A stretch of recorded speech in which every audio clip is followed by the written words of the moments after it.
It may seem like Apple is behind the competition a lot of the time.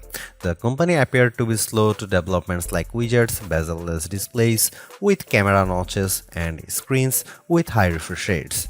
And with the iPhone 16 Pro, it appears to once again be late to the party, bringing generative AI features and a real button for the camera to its 2024 flagship.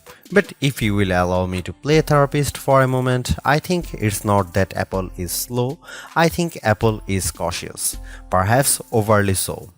Caution on its own isn't a bad trait, in fact, it could be considered thoughtful rather than rushed to the cutting edge with its peers. Apple delivers, usually finding a slightly different approach that is often an improvement on what's out there.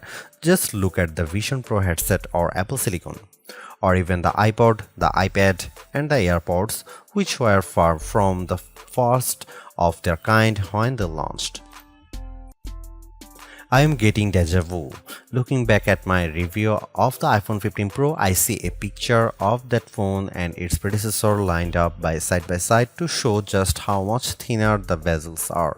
Apple has once again trimmed the borders on its flagship phones, but while doing that enabled it to reduce the handset's size in 2023. This year it allowed the company to cram in larger screens without much change in footprint.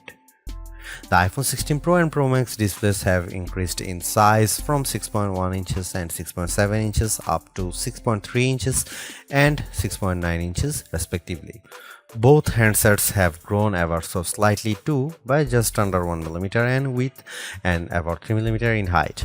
Basically, the iPhone 16 Pro and Pro Max are a hair wider and taller than their predecessors but maintain the same 8.25mm profile, and yet in spite of this minimal change, you won't be able to keep your old cases if you are upgrading from an iPhone 15 Pro to an iPhone 16 Pro. Not only would the cases not quite fit, you'd also need something with either a cutout or a sapphire crystal and conductive layer to be able to use the new camera control. Of course, Apple sells compatible cases, as do some third parties like OtterBox, so you have plenty of options.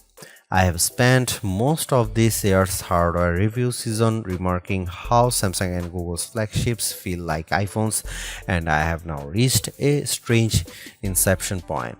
As I have been comparing competing phones for this review, I have been surrounded by about a dozen handsets from all these different companies on my couch, including last year's iPhone, the Galaxy S24 Plus, and the Pixel 9 Pro and Pro XL. Trying to figure out which one is the iPhone has become more confusing than ever, as they all feel similar in build. The best way to verify at a glance is looking at the camera arrays or my wallpaper. All that is to say that the iPhone 16 Pro feels similar to its predecessors, which is what these other companies have been attempting to emulate. Apple would be right to feel flattered by this imitation, and yet I have to wonder if it's time to do something different. Google's Pixel 9 Pro is actually a whole 6 grams lighter than the iPhone 16 Pro at 221 grams, and I'm absolutely smitten by its rich pink hue and shiny edges.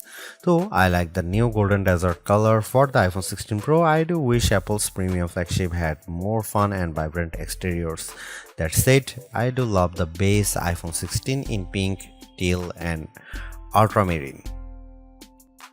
Arguably, the biggest change to the iPhone 16 lineup, not to mention the iPhone 16 Pro, is the introduction of camera control. This is a button on the right side of the device which has touch and pressure sensors on it to enable greater control with swipes and semi-presses. One of the things this was supposed to do was let you push slightly on the button to trigger focus, similar to what half pressing a DSLR shutter button would do. That function won't be available at launch, so I can't say if it's effective. But by the large, camera control is a very Apple approach to a feature that has been around for years. From phones by Sony and Nokia with dedicated shutter buttons to Android handsets with hardware-based double-click shortcut, the notion of quick access to your camera without having to fudge with The screen is a popular one, for good reason too. I've hated having to swipe or long press the icon on my iPhone's lock screen in the past, and even though I could set the iPhone 15 Pro section button to open the camera, it just wasn't positioned well and I'd have to give up my mute button. So, Apple isn't breaking new ground with its hardware shortcut for a frequently used app, but it does do a few things differently. With the touch sensor, you can swipe on it to tweak things like exposure, zoom levels, and tone, and the half press still works as a way to select options or go back out of menus within the camera control interface. In theory, it's a nice way to make changes in the fly. In reality, there are a few issues and they largely have to do with placement. The button sits a little farther from the base of the phone than I'd like, so my fingers have to reach a bit more to press it, whether I was in landscape or portrait mode. This wasn't usually a problem when I had both hands free and could steady the iPhone with my other hand and readjust my grip. But if you are trying to take a quick shot with just one hand, the button's location can feel unintuitive. Of course, everyone has different finger lengths and ratios, so it's entirely possible that other people find this logical. It also depends on your grip. If you are cradling the bottom of the device in your palm, it's harder to maneuver. If you are covering part of the screen and reaching out for the button head on, it's slightly easier to use camera control. Still, even for those with the strongest claws, swiping and half pressing and double half pressing on the sensor is tricky. I was only ever really able to do that if I had my thumb holding up on the bottom edge and my middle ring and little fingers steadying the right end of the phone. Maybe this is a new camera grip I just need to relearn for this button.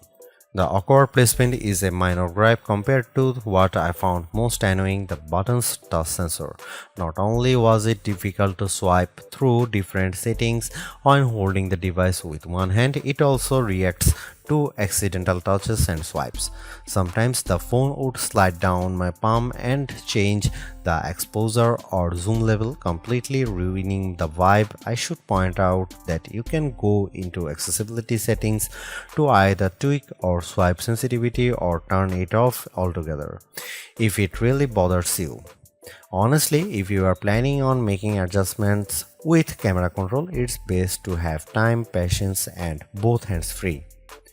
In those situations, I had a lot of fun editing settings and watching them by reflected in the viewfinder in real time. I also liked zooming in and out of subjects, decomposing a shot and tweaking exposure till I liked what I saw before then pushing down to snap the picture. I especially loved this while recording video since it makes slowly zooming in or out of a subject smoother than using the on-screen slider. Depending on your mood, the new photographic styles can be fun or serious. Apple's tweaked the built-in camera filters to not only offer more options but give you greater control. Due to how the company has refined its processing each year, there is also an improved depth map captured when it detects a face in the scene. This, combined with a greater focus on color science around skin tone, has led to what might be my favorite new iPhone 16 feature. Whether I shot them in portrait mode or not, photos of people what I took using the iPhone 16 Pro were a dream to edit. Simply switching between the standard, natural, luminous, quiet, or ethereal styles already resulted in improvements to be colors and shadows, but I could also tap on each thumbnail to across the new editing touchpad and drag a dot around. This let me more precisely tweak the hues and contrast levels, and an additional slider below let me adjust how warm the image was.